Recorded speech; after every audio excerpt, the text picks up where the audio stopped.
So this is the basic setup of the electric scooter.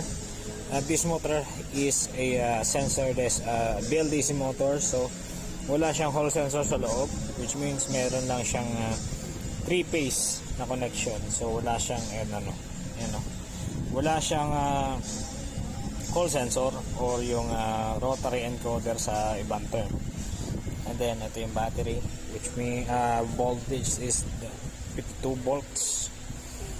And then ito yung throttle. So testingin natin magana yung controller.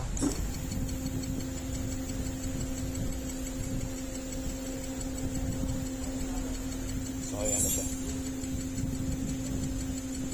So ito yung pinaka basic na setup ng electric scooter. So yun, thank you.